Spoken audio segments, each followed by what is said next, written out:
माऊली रामकृष्ण हरी. संत विचार मंथन या यूट्यूब चॅनलमध्ये आपणा सर्वांचं स्वागत आहे.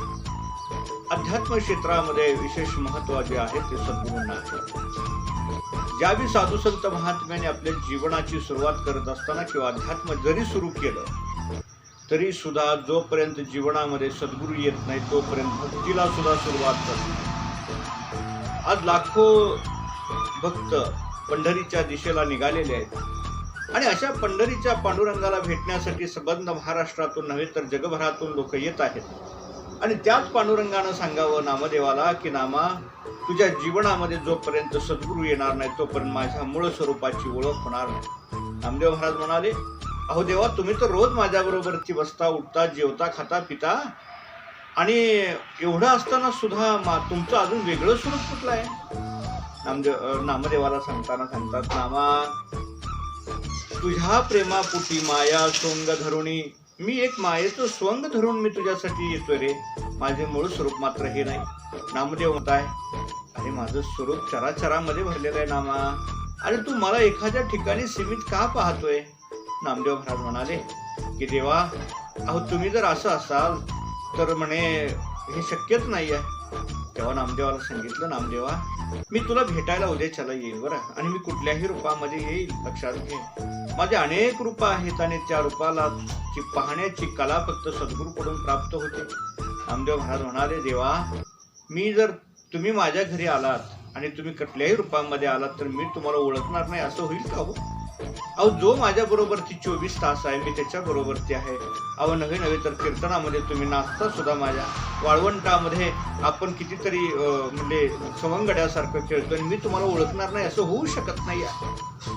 असं म्हटल्याच्या नंतर नामदेव महाराजांना सांगितलं स्वतः पांडुरंगाने की नामा, मी तुझ्या घरी दुपारी उद्या जेवायला येतोय आणि मी तुझ्याकडे जेवायला आल्यानंतर तू फक्त मला ओळखून दाखव, आणि जर का तू मला ओळखला तर तू माझा पूर्ण शिष्य आहे. याचा आधीचा इतिहास आपल्याला माहितीच आहे की आमचे ज्ञानोपरायण बरोबरची गोरोबा काकांनी नामदेवाला कच्चं मडकं ठरवलं होतं, आणि कच्चं मडकं ठरवल्यानंतर भगवंताकडे तक्रार घेऊन गेले आणि त्यांनी सांगितलं, म्हणजे गोरोबा काकांनी मला कच्चं मडकं ठरवलंय, मी असा कुठल्या यांनी कच्चा आहे की जेणेकरून मला गोरोबा काकांनी कच्चं ठरवावं? नामदेव महाराज स्वतः नामदेवाला स्वतः भगवंत म्हणतात, नामा, अरे त्या स्वरूपाला जोपर्यंत तू जाणणार नाही ना तोपर्यंत तू कच्चाच आहे. आणि मग नामदेवाने ठरवलं की भगवान परमात्म्याला जेवायला बोलवायचंय.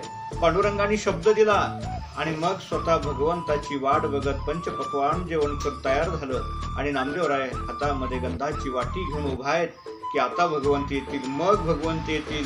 अहो जवळजवळ सकाळपासून 10 वाजल्यापासून स्वतः नामदेवराय आहे हातामध्ये गंधा अक्षता घेऊन उभा राहिलेत की आता भगवंत परमात्मा आपल्या घरी जेवायला येणार आहे. आणि असं करता करता 12 वाजले, 1 वाजल्या, 2 वाजल्या, 3 वाजल्या, 4 वाजल्या. नामदेव महाराजांची भेट घ्यायला स्वतः भगवंत काही आले नाहीत असं नामदेवाचा भ्रम झाला. पाहता पाहता 5 वाजले आणि 5 वाजल्यानंतर नामदेवाचा पारा मात्र फार याला गेला आणि नामदेव महाराज चिडले आणि स्वतः रावळामध्ये गेले. आणि नामदेव महाराजांनी भगवंताकडे बघत बघत म्हणाले, अहो देवा, माणसं खोटं बोलतात ते बोलतात हो, पण आज म्हणजे स्वतः साक्षात भगवंत सुद्धा खोटं बोलतायत. नामदेव महाराजांकडे पाहून भगवंत हसले आणि नामदेवाला म्हणाले, काय झालं नामा? अहो तुम्ही जेवायला यायचा शब्द दिला होता पण तुम्ही काय आलात नाहीत. नामदेव महाराजांना स्वतः भगवंत सांगतायत, नामा, मी आलो होतो रे जेवायला पण तू काय ओळखू शकला नाही मला, कारण माझं चराचरामध्ये असणारं जे रूप आहे मी अनंत रूपाने नटलेलो आहे नामदेवा. नामाला ज्यावेळेला ही गोष्ट खटाकली आणि नामदेव महाराज म्हणतात की देवा, तुम्ही चक्क माझ्याशी खोटं बोलताय. तुम्ही आलात आणि गेलात सुद्धा सांगताय आणि तुम्ही म्हणताय की अहो मी सकाळपासून म्हणले गंधाची वाटी घेऊन दारात उभा आहे वाड्याच्या आणि तुम्ही येचाल आणि मी तुम्हाला गंध लावून पंचपक्वान तुमच्या बरोबरती भोजन करावं म्हणून बसलोय. आणि नामा, मी आलतो म्हणले तुला भेटायला पण तू काय मला ओळखू शकला नाही. म्हणजे मी असा विचार केला की माझ्या भक्ताला म्हणले गंध लावायला वेळ किंवा म्हणजे त्रास नको म्हणून माशीच्या रूपामध्ये मी ज्यावेळेला आलो त्यावेळेला डायरेक्ट गंधाच्या म्हणजे वाटीमध्येच उडी मारली. नामदेव महाराज आश्चर्यचकित झाले आणि तू काय केलं म्हणते की तू त्या हाताने एका बोटाने म्हणले त्या माशीला काढला आणि अशी झिडकारून दिली. आणि तुला खोटं वाटतंय का? अंगावरचा शेला भगवंतानी काढला आणि सगळ्या अंगावरती त्या असणारे गंधाचे डाग होते आणि नामदेव महाराजांच्या डोळ्यातून अश्रू यायला सुरू झाले. आणि मग त्या नामदेवाला कळालं की देव चराचरामध्ये आहे, त्याचं स्वरूप सद्गुरूकडून जोपर्यंत आम्ही जाणणार नाहीये तोपर्यंत आमच्या भक्तीला सुद्धा सुरुवात होणार नाही. आणि त्याचा पुढचा इतिहास आपल्या सगळ्यांना माहितीच आहे की नामदेव महाराज हे औंढ्या नागनाथाला गेले आणि त्या ठिकाणी त्यांना विशोबा खेचर नावांच्या सद्गुरूंकडून खऱ्या अर्थानं बोध प्राप्त झाला. आणि त्या ठिकाणी नामदेव महाराज म्हणतात,